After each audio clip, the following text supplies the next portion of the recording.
Dawn breaks like a slow exhale over the edge of an untouched horizon, and a lone warrior stands beneath it motionless, silent, carved into the early light. Like a forgotten monument, the world behind him still sleeps, wrapped in its warm illusions, but he feels something the others do not.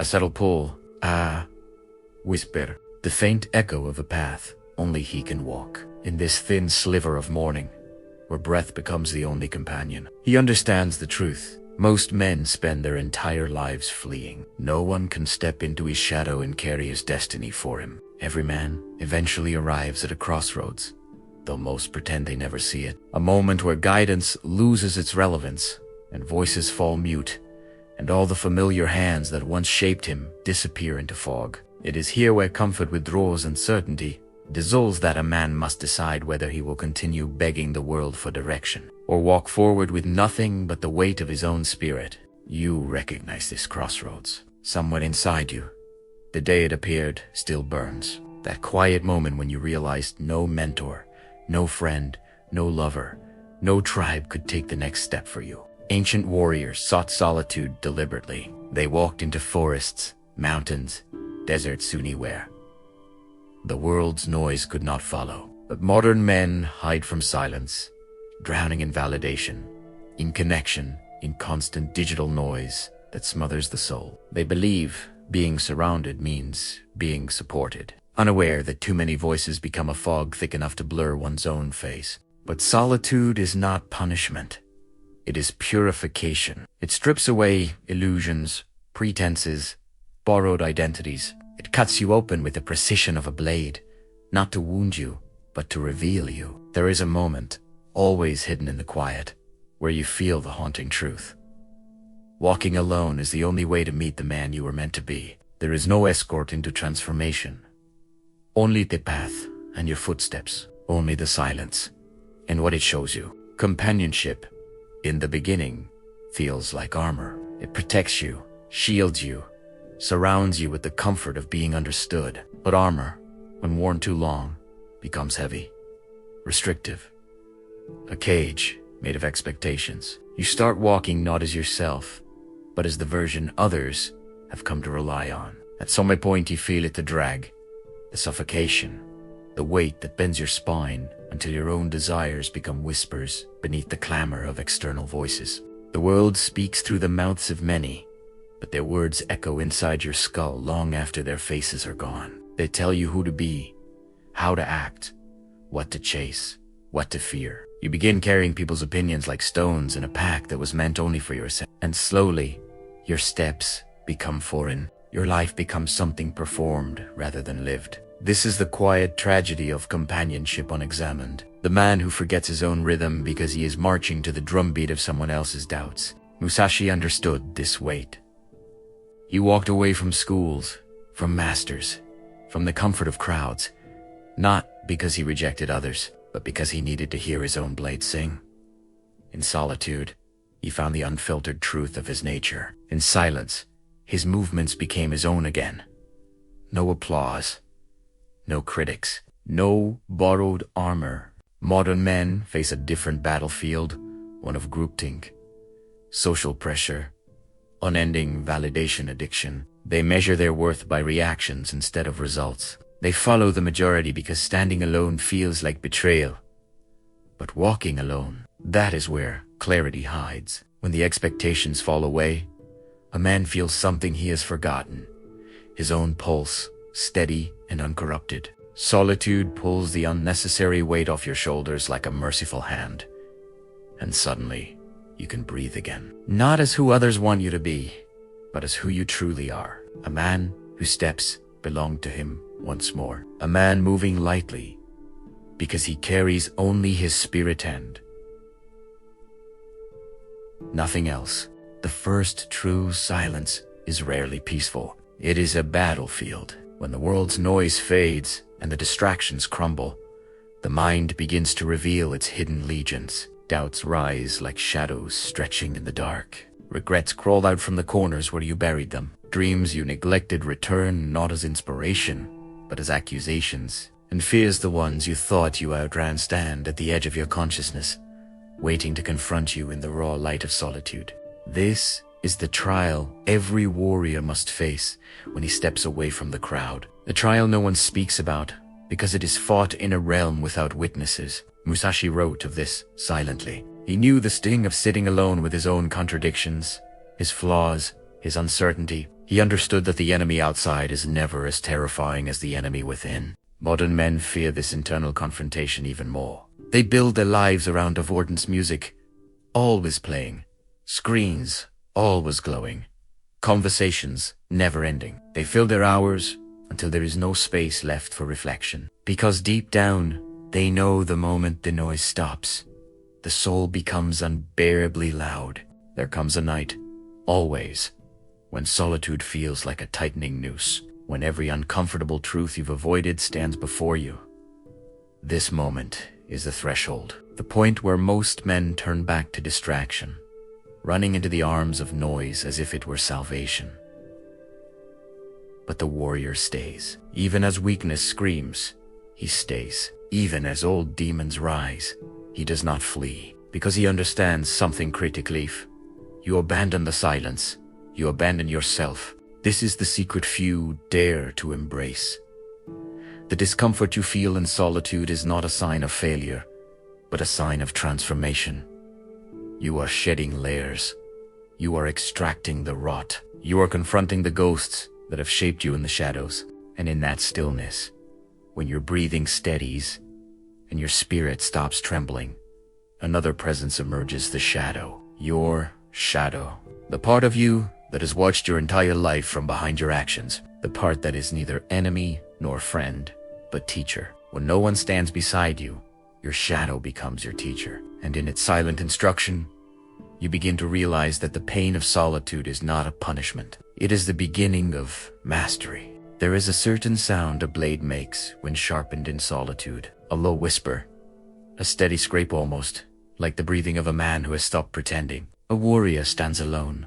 No audience, no applause, no praise waiting for him. Yet he sharpens his blade with devotion, because he understands that mastery is not something performed. It is something built in silence, repetition, and unobserved struggle.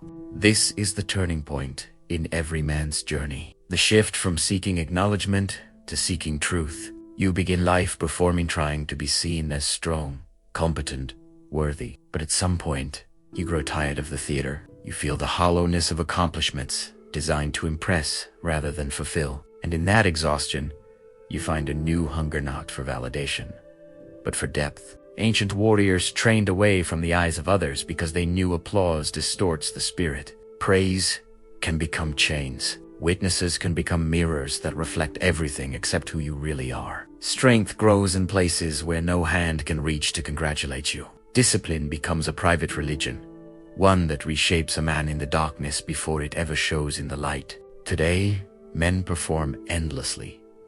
For the internet, for friends, for women, for imaginary audiences they carry like burdens on their shoulders. Every action becomes a broadcast. Every decision becomes a performance. And slowly, the man they could have been withers beneath the weight of pretending. But the man who learns to walk alone breaks that cycle. He no longer needs to be seen.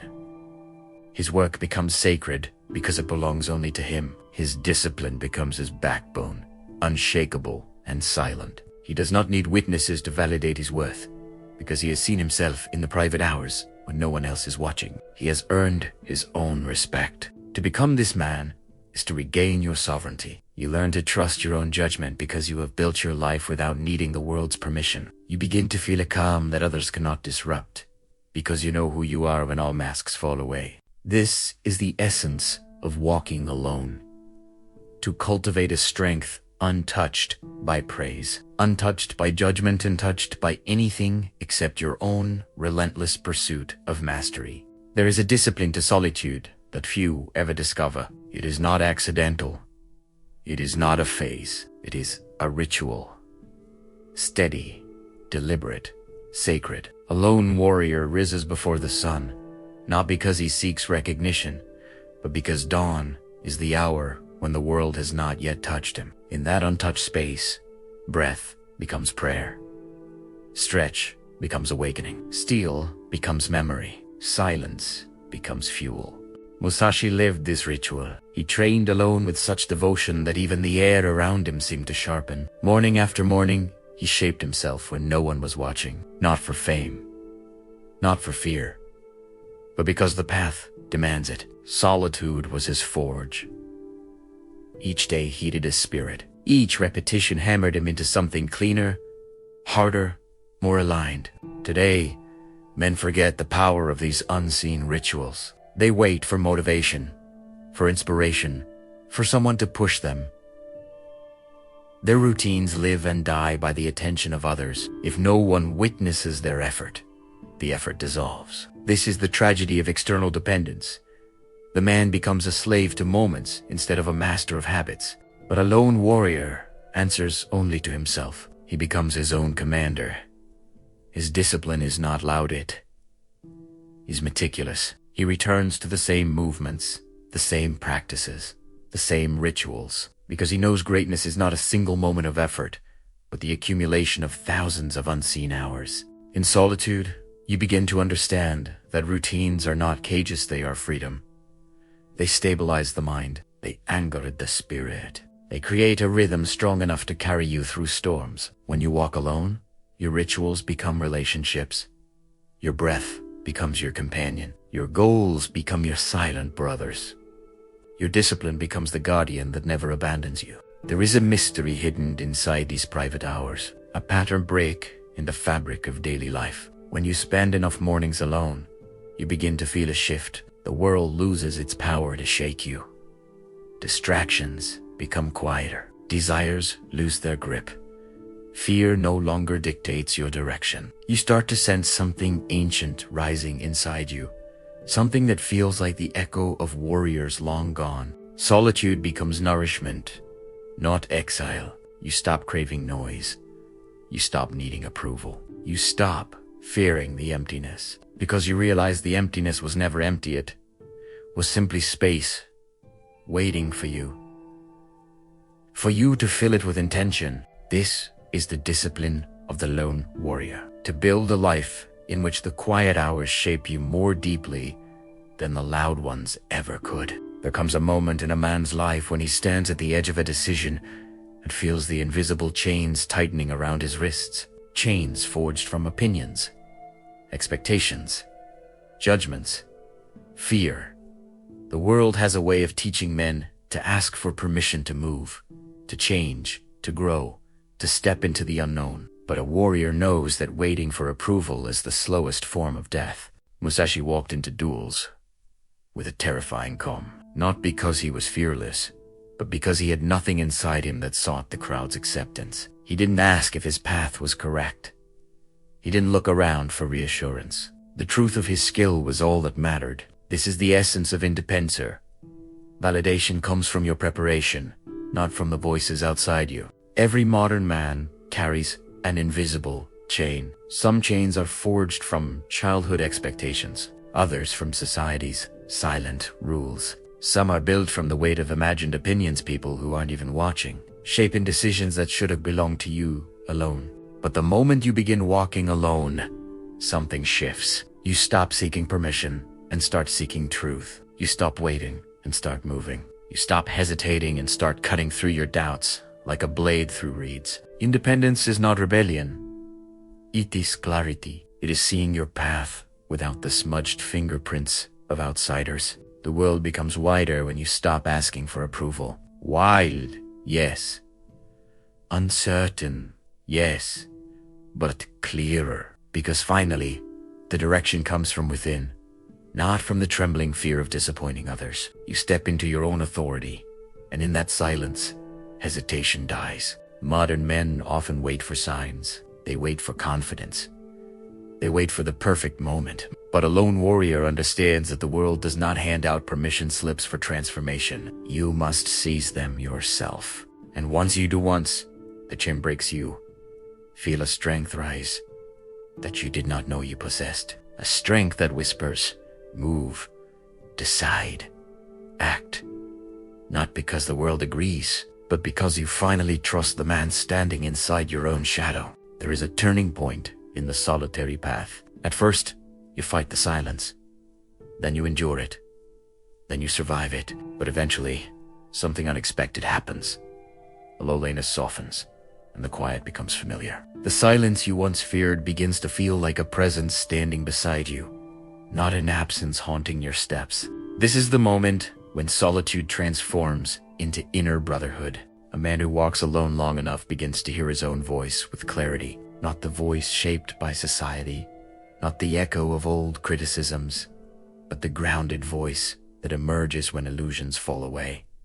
You stop fearing that voice. You begin trusting it. You begin speaking to yourself, not as an adversary, but as an ally. It becomes a dialogue, steady, calm, sharp. You ask questions in the dark and receive answers from a place deeper than thought. You confront your weaknesses without contempt. You acknowledge your strengths without arrogance. This inner brotherhood is the bond between who you are and who you are becoming. Ancient wisdom whispers to know the world, know yourself first. But modern loneliness confuses the path. People surround themselves with others to avoid themselves. They call it connection, yet feel empty. They call it friendship, yet remain strangers to their own spirit. Sacred solitude changes that. It transforms a man into someone who does not abandon himself, someone who does not betray his own judgment, someone who stands with himself the way a warrior stands with his brothers in battle, firm, unwavering, loyal. And when that inner loyalty forms, an unshakable calm settles into your bones. You no longer seek company to escape something inside you. You seek company by choice, not necessity. You walk with others, not because you fear solitude, but because your solitude has made you whole. This is the quiet victory of the lone path. A man who trusts himself so deeply that he becomes his own companion, his own guide, his own brother. Every warrior who walks alone eventually returns not as the same man who left, but as a refined version forged in silence. The world greets him with the same noise, the same chaos, the same pull toward conformity. But he no longer bends. He no longer wavers. He carries a presence that does not require volume. A quiet edge, a grounded calm. Something in him has hardened, and something else has awakened. Walking alone is not a permanent exile. It is a pilgrimage, a descent into the inner wilderness where weak identities dissolve. You strip away layers until only the essential remains, and when you emerge, you move with a precision the world can feel even before you speak. A lone warrior's return is like steel coming back from the forge, darker, sharper, more certain of its purpose. The heat of solitude tempers a man in ways comfort never could, and the blows of discipline shape him with intention, not violence. In the modern world, this transformation is rare. Most men stay soft because they remain entangled in noise. They fear being alone because they fear confronting themselves. But the man who has walked alone becomes unshakable. He becomes unafraid. He no longer needs the world to give him direction because he has carved his own map in the dark. You do not walk alone forever. Only until your spirit is rebuilt. Only until your voice becomes steady. Only until you rediscover the inner rhythm you were meant to follow. And when you return, the world cannot move you from your path because you have finally learned to move without it. Musashi's final whisper remains the secret key to this journey. The way is in training, and training is often walked alone. But the man who completes that training carries a fire inside him that no storm can extinguish. And now, you stand at the threshold of your own path quit. Solitary, sacred. Step forward. The world will meet a sharper blade when you return.